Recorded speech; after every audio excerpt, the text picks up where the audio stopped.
Саламатсыздарбы, урматтуу телекөрүүчүлөр.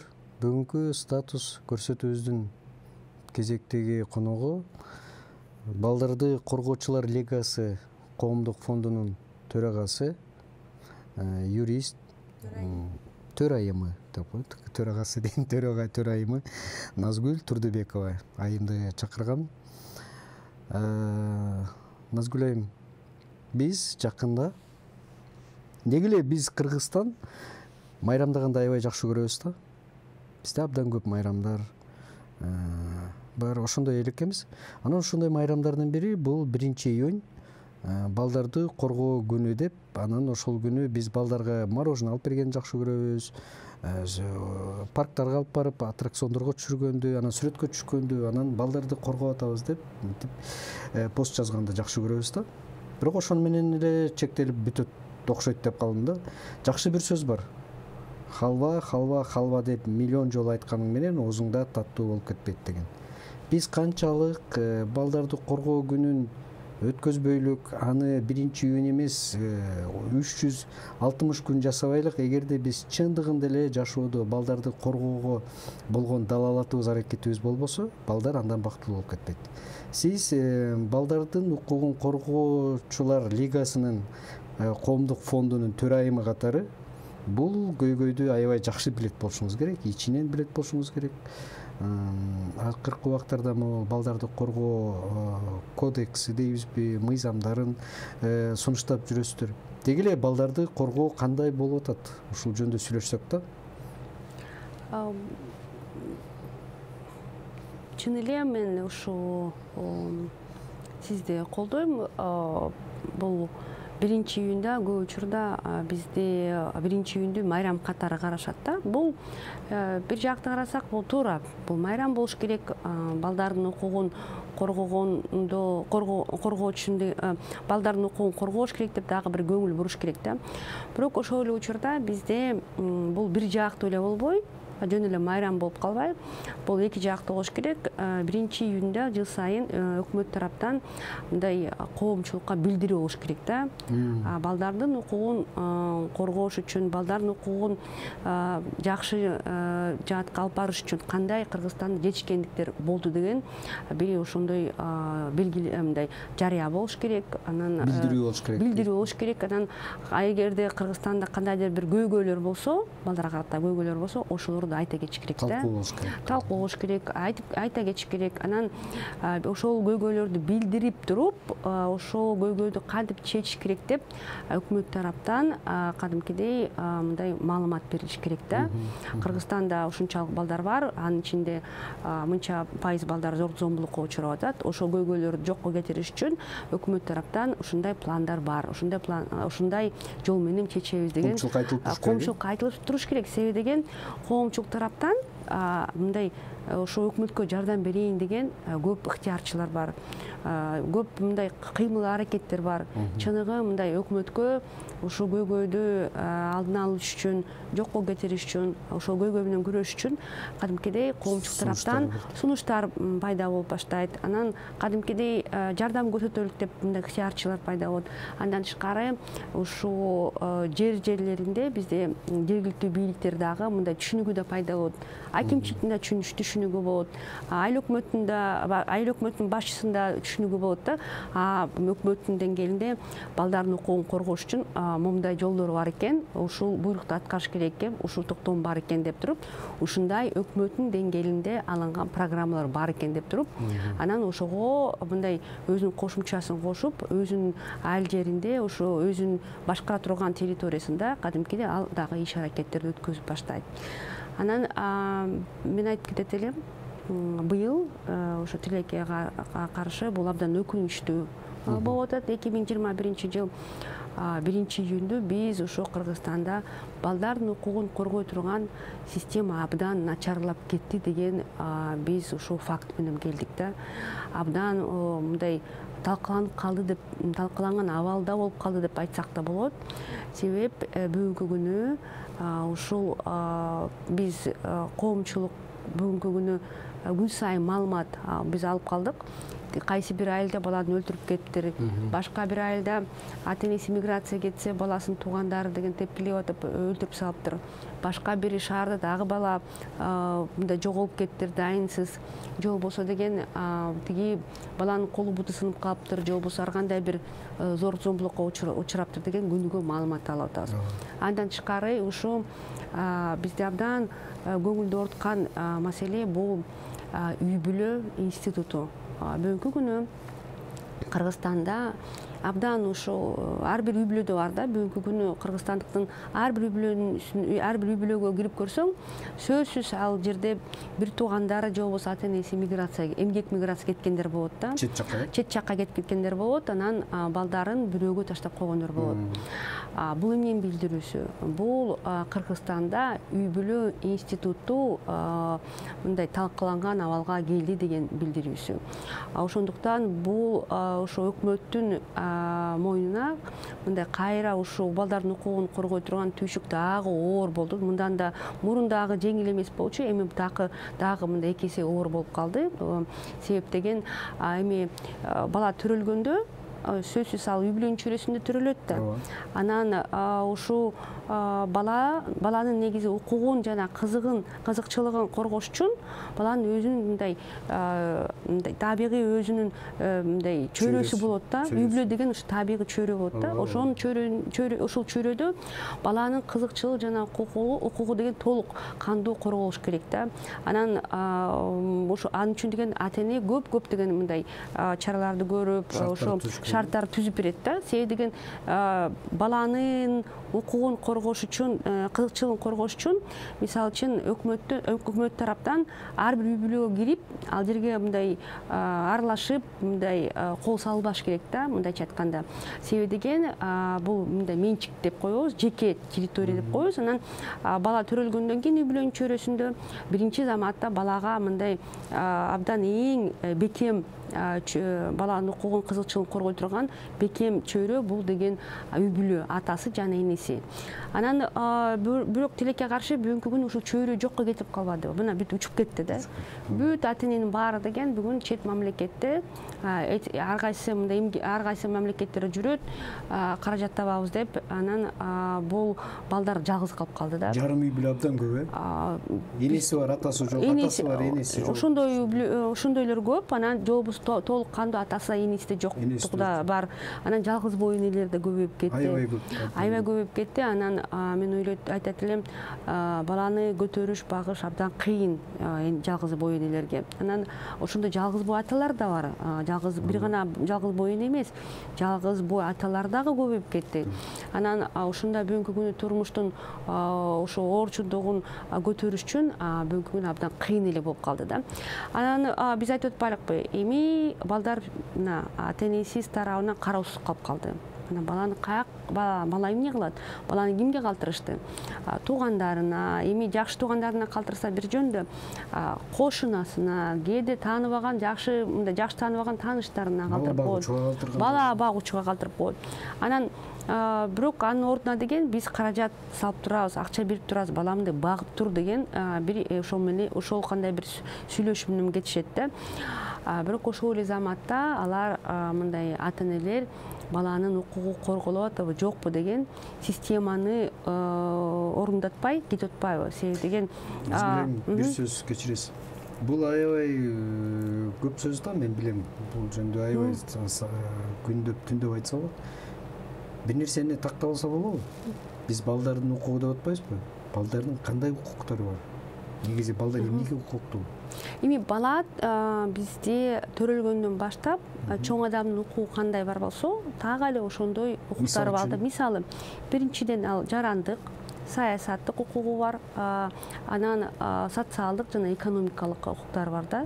Ошол укуктарын мисалы үчүн төрөлгөндөн кийин биз жарандык укугун деп атпайлыкпы? Ошол эле заматта ал өзүнө мындай анын документи жана свидетельство күбөлүк деп атпайлыкпы? Төрөлгөндө сөзсүз балага күбөлүк бериш керек.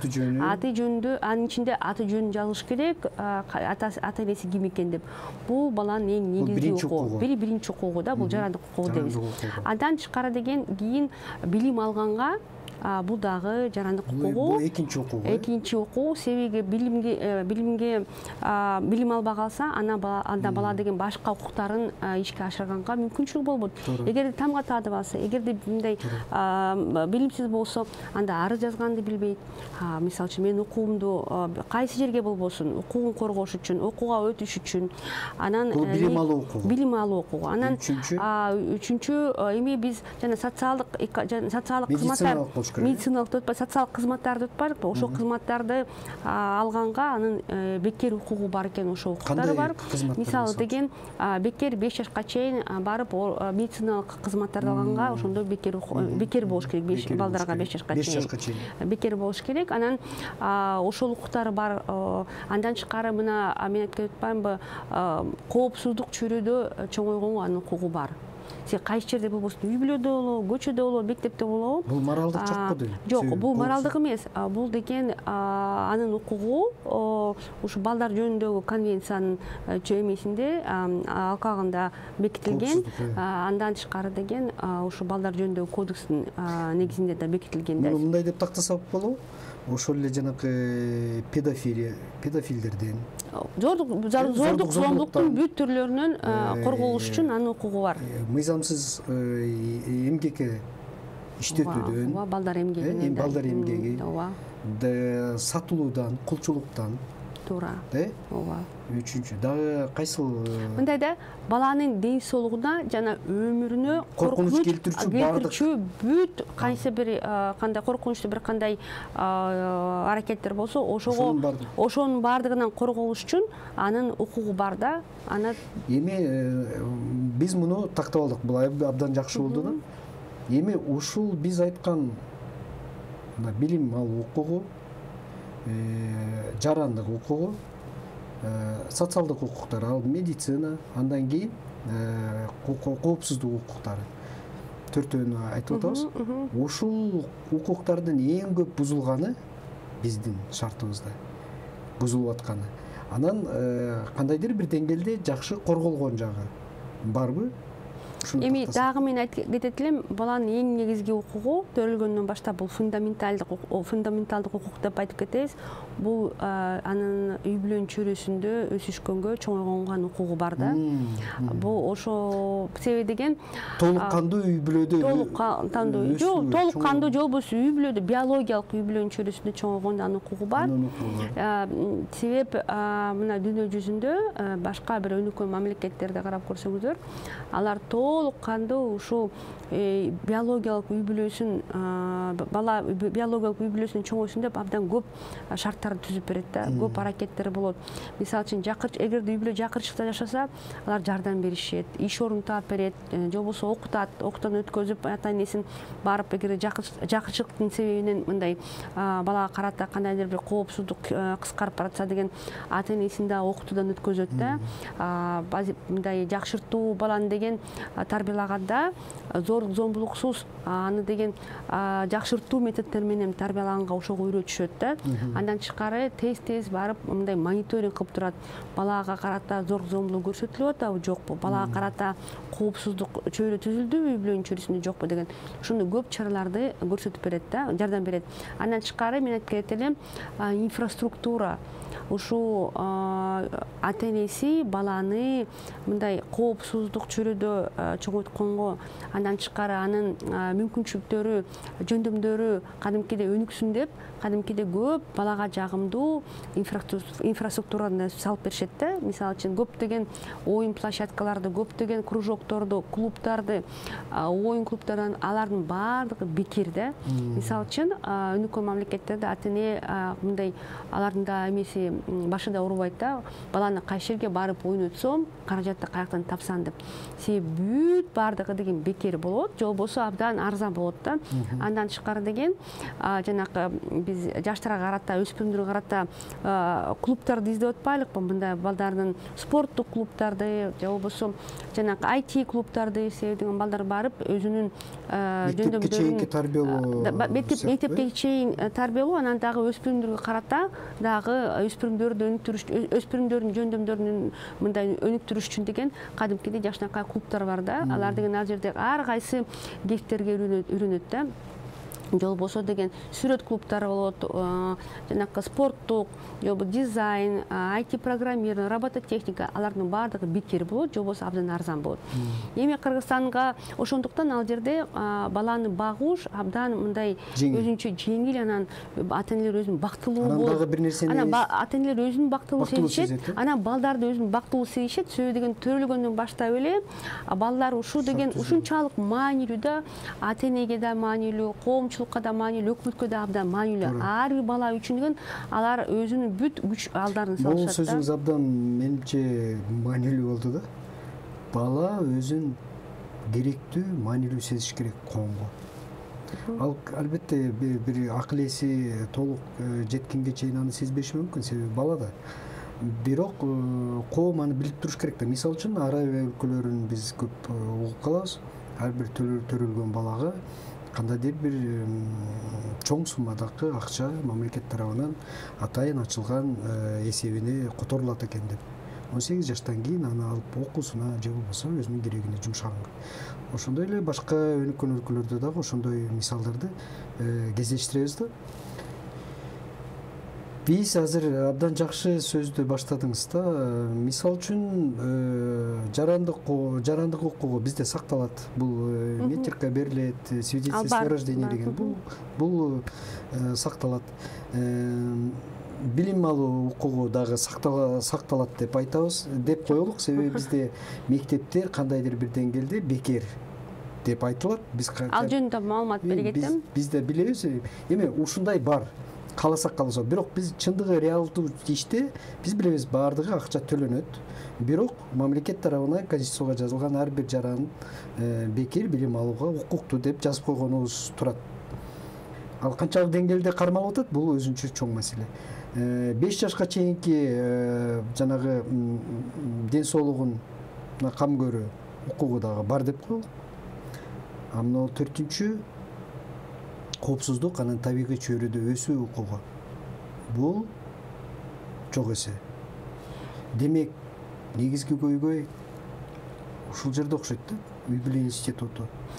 Мен айтып кетет элем, негизи бүгүнкү күнү Кыргызстанда бүт балдардын укуктары деген мындай аксап турат деп айтсак болот. Себеби деген ошол эле күбөлүктү алыш үчүн бүгүнкү күнү көйгөйлөр көп ал жерде да. Жок, ал мындай да, бала деген көз каранды болуп калган да, төрөлгөндөн кийин ал өзү барып ала албайт да, анын ордуна ата-энеси кылыш керек. Бүгүнкү күнү ата-эненин мындай кээде жалкоочулугу болот, жоопкерчилиги, кээде мындай түшүнүгү да төмөн болот да, мындай жоопкерчиликтен болуш керек да. Балам төрөлгөндөн кийин буга ат бериш керек, буга деген эме бериш керек, жашоо шарты дагы, анан деген документин алып бериш керек. Анан бизде азыр бүгүнкү күнү мындай ата-энелер жоопкерчилиги төмөндөп кетти. Алар анан кийин деп коюп, анан жылдап жүрүп алышат да. Ошондуктан бүгүнкү күнү бул өзгөчө спецификалык, ушул көйгөйдүн өзүнүн өзгөчөлүктөрү бар. Бул жерде өкмөт тараптан барып, ошо ата-энелерге, балдарга барып, үйүнө барып, документтерди бериш үчүн арыз алыш керек болуп калды да. Себеби деген бүгүнкү күнү биздин коомчулуктун ата-энелеринин билими, аң сезими абдан төмөндөдү да. Мындай жоопкерчилик аябай жарандык жоопкерчилик аябай төмөндөдү да. Ошондуктан бул ушундай бир жолго өткөнбүз да. Андан тышкары деген бизде билим алуу жагынан бизде мектеп жетишпейт. Мугалимдердин берип аткан сабактардын сапаттары абдан төмөндөдү. Бул жерде өзүнчө чоң мындай реформа керек. Бул биз жыл сайын деген мен баламды 1-класска алгыла деген Кыргызстан боюнча акция өткөзөбүз. Биз бекер 3000 ата-энеге бекер консультация өткөзөбүз да, телефон аркылуу.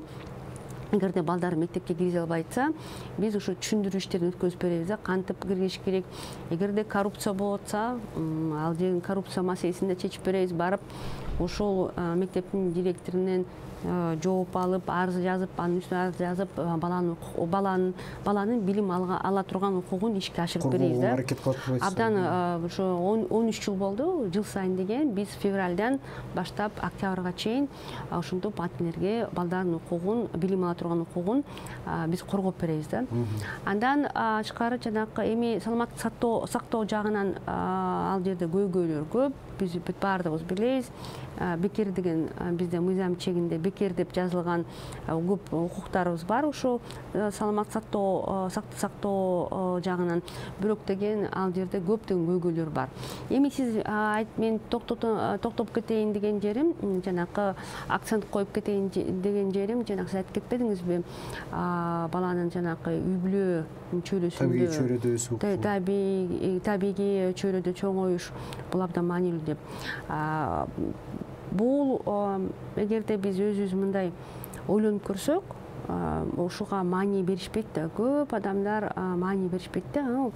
Миграция кетип калды, эмгек миграция кетти. Иштеш керек. Эми иштеш керек, барып келиш керек, эми каражат табыш керек депчи. Бирок ошол эле учурда алар ушул акыбалга, ушул ситуацияга көп маани беришпейт да. Себеби деген ата энеси мындай баланы калтырып коюп кеткен заматтан баштап автоматик түрүндө балага карата анын коопсуздук чөйрөсү кадимкидей төмөндөйт да. Төмөндөйт. Биринчиден баланын ан сезими, эми ата энеси чоңойткон баланын ан сезими деген начарлайт. Ал деген күнүгө ата энеси тарабынан мээрим алып, анын кучагынан дайыма чоңоюп жүргөн бала деген эркелей албайт. Анан мындай да, мисалы үчүн психологдор көп айтып кетишет да, эгерде баланы ата энеси күнүгө бир гана сөз менен эмес, мээримин деген мындай колун кармап, кыймыл аракетин кучактап, мындай өзүнчө бир мамиле түзүү аркылуу деген балага мээримин өткөзбөсө, анда кадимкидей баланын мээси дагы, денеси дагы мындай кичирип калат да, көп мындай өспөйт да. Себеби деген мындай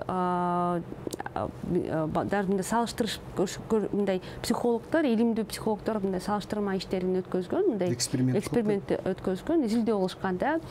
Мисалы үчүн жетим балдар үйлөрүндө чоңойгон балдар, анан үй бүлөнүн чөйрөсүндө багылган балдардын мындай салмагын да салыштырып көрсө, кадимкидей жетим балдар үйлөрүндө жана интернатта чоңойгон балдар бойлору да кичинекей, анан керек болсо мындай интеллектуалдык жагынан дагы деңгээли дагы көп эсе мындай төмөндөп кетет да. Себеби деген бала ал жерде көпчүлүктүн ичинде жүрүп, ал мисалы үчүн 40 баланы караш үчүн бир эле тарбиячы бекитилет да.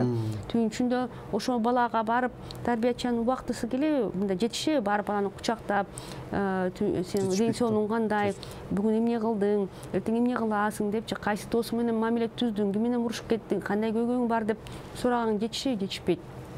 Ошондуктан балдар ошол бул дүйнө жүзүндө белгиленип кеткен мындай баалуу система деп айтып кетсем, жетим балдар үйлөрү жана интернат тигиндеги мекемелер балдарга карата эң жагымсыз чөйрө деп ушундай дүйнө жүзүндө бүт далилденген, бул оондун деңгээлинде далилденген. Анан максималдуу түрүндө эгерде кайсы бир мамлекет өзүнүн инсандарын толук кандуу кылып, мындай ийгиликтүү кылып чоңойтойм десе, алар сөзсүз түрүндө жетим балдар үйлөрүн жана интернат типтериндеги мекемелерди жокко кетирип, үй бүлө институтун бекемдеп, балдарды үй бүлөнүн чөйрөсүнө кайра кайтарып, ата энеси менен бириктириш керек деген ушундай бир кайрылуу бар, көп маалыматтар бар. Андан тышкары деген мындай ал үчүн анын жолдору болот да. Ал үчүн бала кайсы жерде болсо, ошол жерде үй бүлөнү колдой турган, балдарды коргой турган системаны түзүш керек депчи. Кызматтар болуш керек депчи. Бүгүнкү күнү мисалы үчүн эгерде Кыргызстан менен салыштырсак, өнүккөн мамлекеттерди бизде Кыргызстан менен салыштырсак, биз көп параметрлар менен артка кеткенбиз да. Көп индикаторлорубуз абдан төмөндөп кеткен, ошо балдарды жана үй бүлөнү колдоо жагынан. Себеп бизде ошо эгемендүүлүккө өткөндөн баштап Кыргызстанда ушул үй бүлө институтун мындай түптөй турган аларды күчтөө түпкөнгө, аларды колдогонго мындай аз эле мындай чаралар аз эле иштелип чыккан. Алар мындай көп жетиштүү эмес, эффективдүү эмес. Мындай эффект болуш керек да. Өкмөт тараптан мындай каржылоо маселеси каралып атканда, алар мындай анализ кылыш керек да. Ушул каражатты биз ушул жакка алып барсак, мындай аягында момундай индикаторлор, момундай жакшы жыйынтыктар болот деп да. Бизде ал жагынан ойлонуп турган бизде саясатчылар аз. Жок деп мындай жок деп койсок болот. Бирекеле саясатчылар бар, бирок алар дагы мындай толук кандуу анын баардыгын чечиш үчүн мындай алдар жетишпейт да. Бүгүнчө бул жогорку кеңештин депутаттары, бирок алар аялзат да. Депутаттар деле бул багытта иштегендер, анан ушул жакта маселени көтөрүшүп, ушул көйгөйдү көтөргөндөр бир нече эле аялзат депутаттар бар да. Калгандары унчугушпайт. Ошондуктан мен айтып кетет элем, мына мисалы жыл сайын өкмөт тараптан жетим балдар үйлөрүнө жана интернет типтеги мекемелерге жыл сайын 1,5 миллиард сом жиберилет. Бул көп эле акча да. Анын ичинде бизде 10 миңге жакын балдар мындай каралып жатат, багылып жатат деп айтсак болот. Ошо жетим балдар үйлөрүндө жана интернет типинде мекемелерде. Бирок биз анализ кылдык. Кадимкидей бюджетти алып, бүт санап чыктык. Балага түзмө-түз канча акча жетет экен деп. Канча жетет аягында? Көрсө 1,5 миллиард сомдон болгону 15% жетет экен балага түзмө-түз тамак аркылуу. 85% деген бул жанакы эми интернат деген эмне, жетим балдар үйлөө деген эмне билесиңер да, бул чоң имараттар. Ал жерге деген 100 тонна көмүр кетет жыл сайын. Бирок кышында барсаң, ал мекемелердин ичинен абдан муздак көмүр кайга кетет белгисиз да. Абдан маанилүү. Анан деген жанакы мисалы үчүн 100 баланы багыш үчүн 100 сотрудниктерди персонал жумушка алышат да. Анын ичинде 65% бир-эки охранник, бир-эки короо шыпырган, пол жуугандар, завхоз, анан главный завхоз, анан дагы дополнительный завхоз, анан электрик, анан газы, суусу, электр энергиясы, анан жанагы кочегарлар, ушул шофер, анан деген балага түзмө-түз бала менен кезикпеген, күнүгө кызмат кылбаган адистер ал жерде абдан көп. Анан керексиз, ашыкча да. Анан бала менен түзмө-түз иштеген бир нече эле тарбиячылар, анан деген мугалимдер да бүттү. Бирок биз өкмөттүн деңгээлинде мындай маалымат кетет да, мындай биз деген балдарды, жетим балдарды багыш үчүн мынча акча кетип атат депчи. Анан биз айтып атабыз, макул 1,5 миллиард ушу негизи оор кырдаалга учурган балдарды багыш үчүн ушунча каражат кетип атканы өкмөт тараптан бул маанилүү. Бул жакшы деп айтып кетсек болот да, мындай эгерде сырттан карап көрсөң. Бирок деген индикаторун көрүш керек да. Бул каяка кетип атат.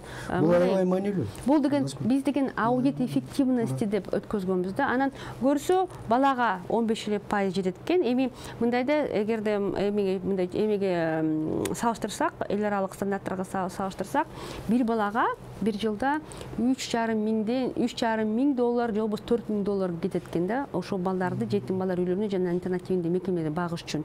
Бул дагы гуманитарканы чоң эми айтпай эле койт.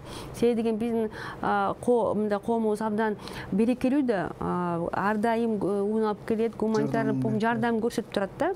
Бирок түзмө-түз ал балага жетип атабы жок деп мен ишенбейм. Себеби деген коррупция маселеси бул жерде абдан чоң да. Анан айтып кетет элем, эми биз билимкана деген мектеп барбы? Ал жерде баланы бир жылда багыш үчүн, мындай окутуш үчүн деген 3 миң доллар кетет да.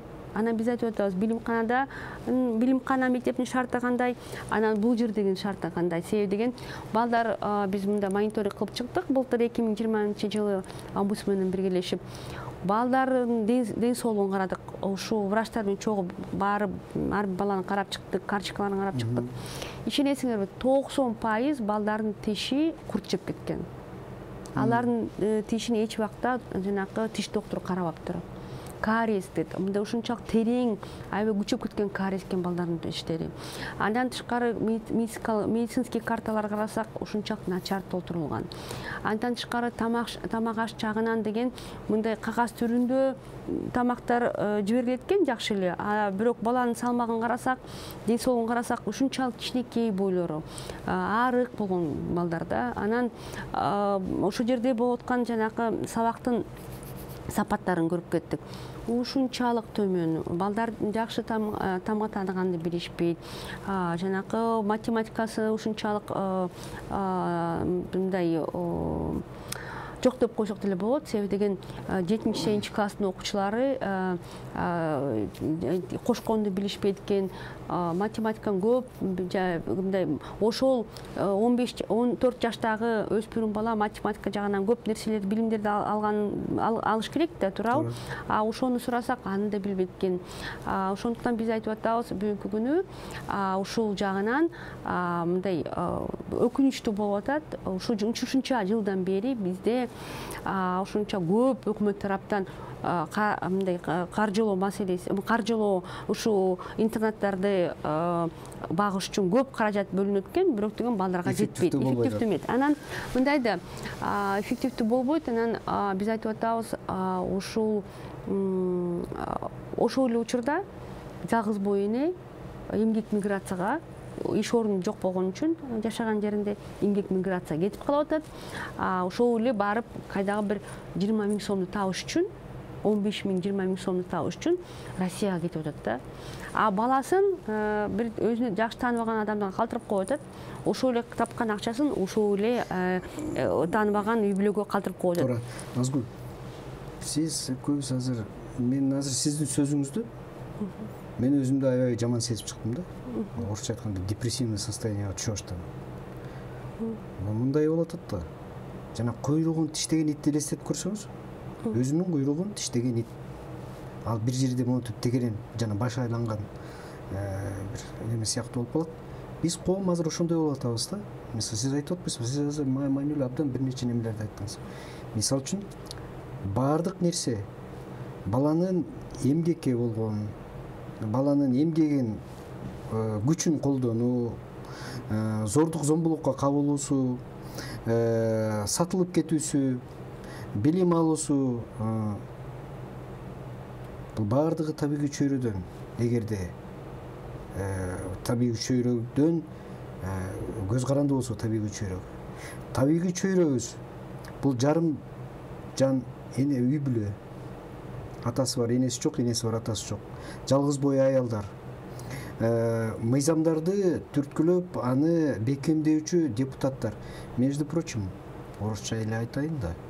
Депутаттардын сиз азыр туура айттыңыз, көбүнчө аял кишилер коргоонго аракет кылат. Эркек кишилер эмнеге унчукпайт билесизби? Ошол эркек кишилер экинчи, үчүнчү токолдук алып, инициатор болуп отургандар ошол жерде отурат да, менимче. Жөнөкөй, жаран, эптеп күнүмдүк тамак ашын тапкан үй бүлөнүн эркеги эч качан экинчи аял жөнүндө ойлонбойт. Ойлонгонго мүмкүнчүлүгү да жок. Мүмкүн ойлонотур мындай кыялында, бирок ишке ашыра албайт, себеби анын материалдык мүмкүнчүлүгү. Элге, коомго билгизбей 3-чү, 4-чү, 5-чү, 10-чу аял алып отургандар. Анан жанагы атасы белгисиз, жарандык укугу бузулган, же дагы башка жарымжан үй бүлөдө чоңойгон, шарт түзүлгөн үй бүлөлөрдө ошол кичине акчасы бар. Бизде билебиз да, кичине акча болгондон кийин сөзсүз депутат болгонго аракет кылышат. Ошондо биз кандай болуп калат? Коом биз, мен ойлойм, бизде негизи депутаттар чоң рол ойнош керек. Айрым депутаттар, алар үлгүлүү болуш керек болчу да, коомго үлгү болуш керек. Айрым депутаттар арасында эркектер да бар. Бар эмес? Жок, эми балдарга, балданын укугун коргоонго мындай эмелер бар да, мындай каалоосу бар, эрк саясаты бар деп айтсак болот.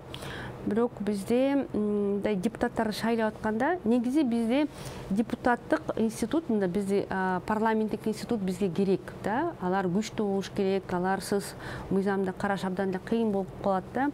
Бирок депутаттарды шайлап атканда биз ушул сапаттык жагына басым кылыш керекпиз да. Анан мен айтып кетет элем, жанакы табигый институту деп атпайлыкпы, табигый чөйрө бала үчүн. Ушул айыл жеринде ушул чөйрөнү сактап калыш үчүн биз анализ кылдык да. Кыргызстан эмне үчүн биз ушунчалык мындай кыйналып жатып атабыз да, улам эле балдарыбызды жоготуп эле, үй бүлө институтун уратып эле, эмне себептен бизге эмне болуп атабы десек.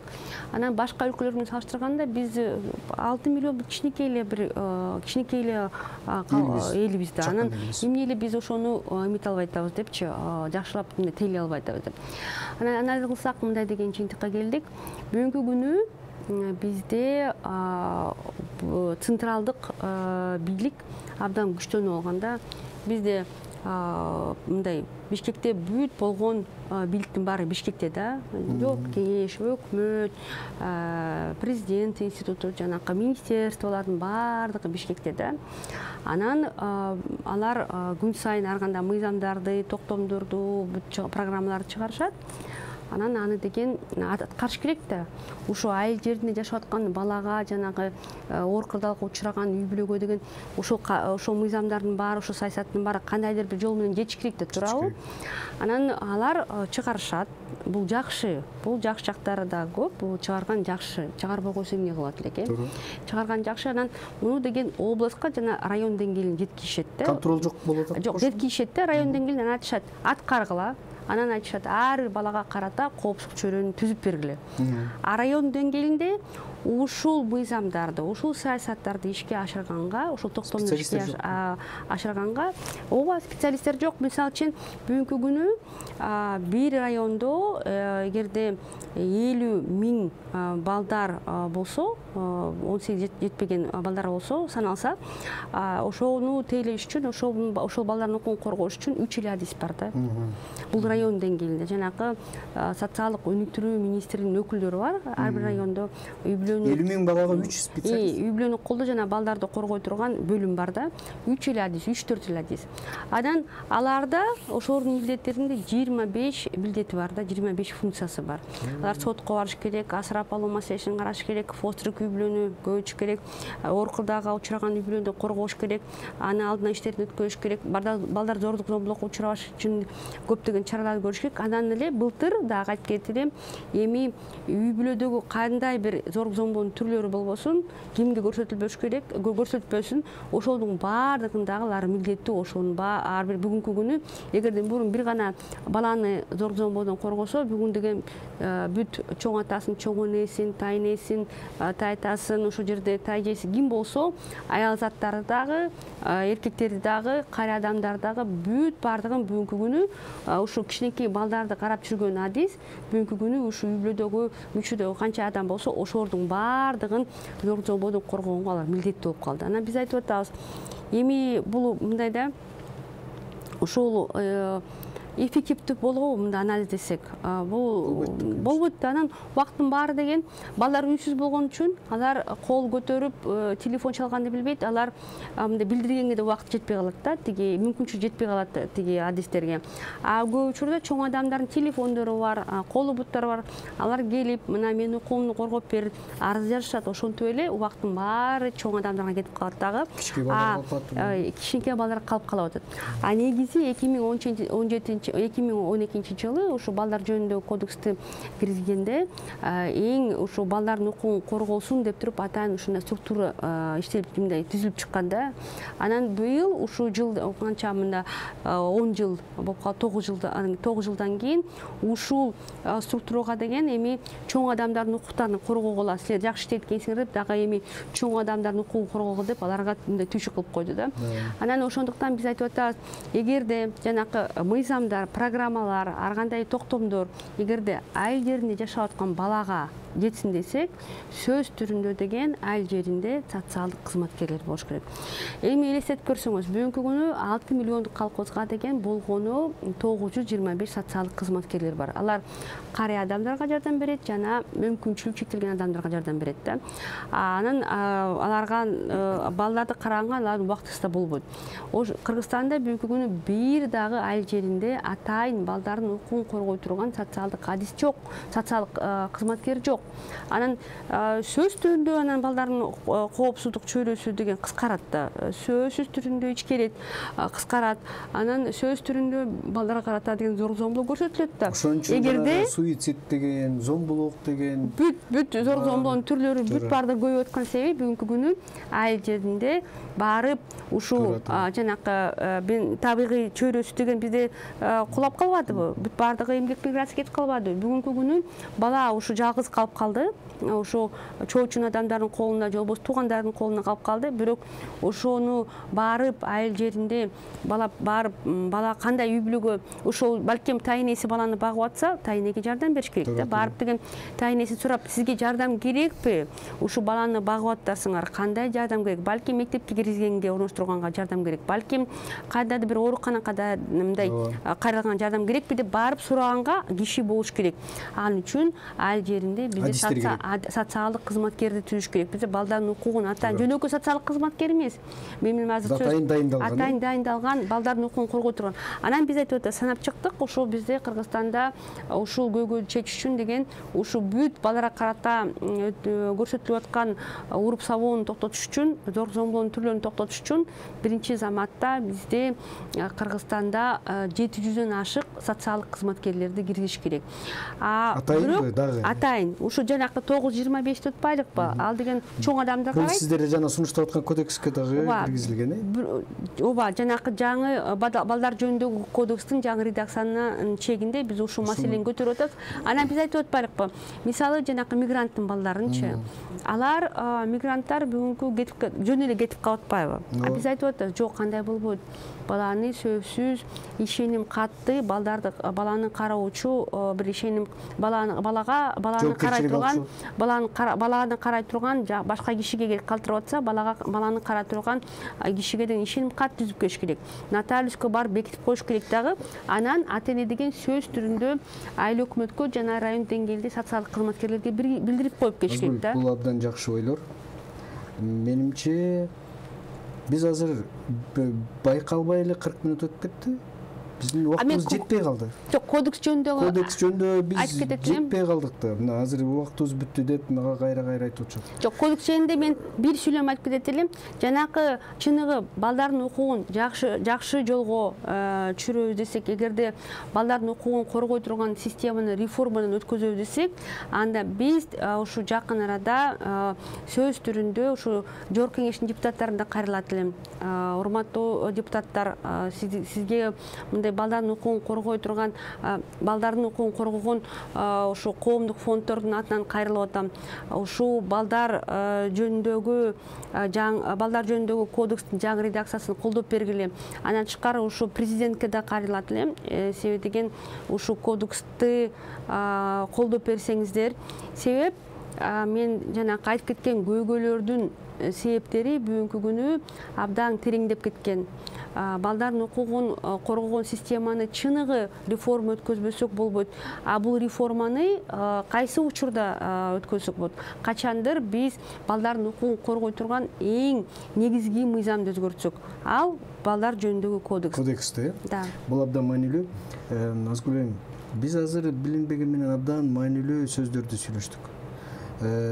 Биз дагы сүйлөшмөк болгон көп темалар бар болчу, аларга жетпей калдык. Мисалы үчүн акыркы статистика боюнча Кыргызстанда төрөлүп аткан бардык ымыркайлардын жарымынан көбү атасыз төрөлүп атат деген статистика бар, билдирүү бар.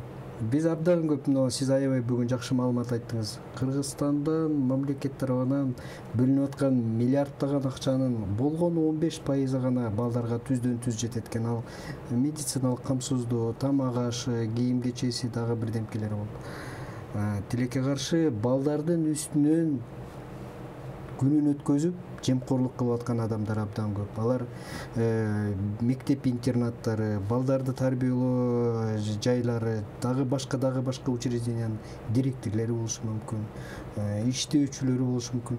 Биз аларды колунан кармаганы менен кармабайынча биз күнөөлүү деп айта албайбыз, бирок сезилип турат. Бул абдан өкүнүчтүү. Биз 1-июнь сыяктуу кылып балдарды коргоо күнү деп майрамды өткөзүшүбүз керек. Бирок менимче калган 359 күн биз күнүгө тынбай балдардын укугун кантип коргойбуз деген талкууну көбүрөөк өткөзүшүбүз керек го деп ойлойм. Сизге чоң рахмат.